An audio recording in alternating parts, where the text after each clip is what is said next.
آپ 100 مرتبہ کرتے ہیں، 200 مرتبہ کرتے ہیں، ایک تسبیح کرتے ہیں، بعض اوقات لوگ لاکھ دفعہ آیت کریمہ بیٹھ کے کر رہے ہوتے ہیں. تو اب ہمیں تو نہیں پتا کہ اس لاکھ دفعہ سے اللہ تعالیٰ راضی ہوئے ہیں یا نہیں. ویسے اس نے جب کہا ہی نہیں، مانگا ہی نہیں لاکھ دفعہ، تو ہم نے اپنے پاس سے بنا لیے. نہیں، میرے خیال ہے 1.25 لاکھ ہے، شاید میں غلطی کر رہی ہوں. وہ پتہ نہیں 25 اور کس نے بڑھائے ہیں، کس نے اپنے ہاتھ میں قانون لے لیا. خیر، اب یہ ہے کہ ہم تو وہ کر ہی نہیں سکتے، تو ہم اللہ تعالیٰ سے یہ درخواست کرتے ہیں کہ یا رب، ہم اتنی تیری تعریف کرنا چاہتے ہیں کہ جس سے تیری رضامندی حاصل ہو جائے، تو خوش ہو جائے. سبحان اللہ وبحمدہ عدد خلقہ ورضا نفسہ وزنۃ عرشہ ومداد کلماتہ. سبحان اللہ، پاک ہے اللہ، یا پاکی اللہ کے لیے ہے. وبحمدہ، اور ساتھ اس کی تعریف کے، یعنی اللہ کی پاکی بیان کرتا ہوں اس کی تعریف کے ساتھ. کتنی پاکی بیان کرتا ہوں، کتنی تسبیح کرتا ہوں؟ عدد، تعداد، گنتی، خلق ہی، اس کی مخلوق کی، یعنی جتنی اس کی مخلوق کی تعداد ہے اتنی دفعہ میں اللہ کی تسبیح کر رہا ہوں.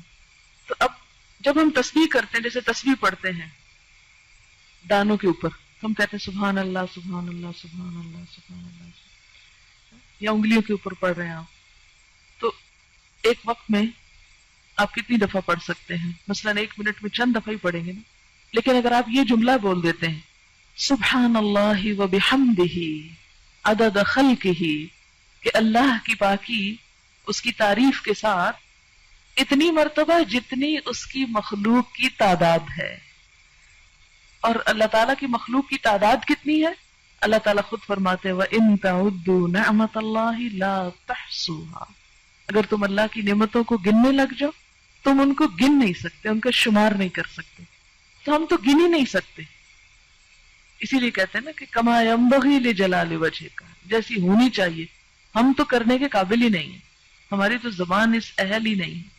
اسی لیے عدد خلقہ ورضا نفسہ، رضا کہتے ہیں رضامندی کو، نفس ہی اس کے نفس، یعنی اللہ کی ذات کی رضا کے مطابق، یعنی اتنی تسبیح، اتنی حمد کہ جس سے وہ راضی ہو جائے.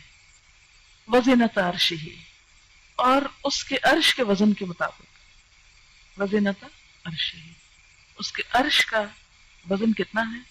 ہمیں تو کچھ معلوم نہیں کہ اس کا عرش ہے کتنا.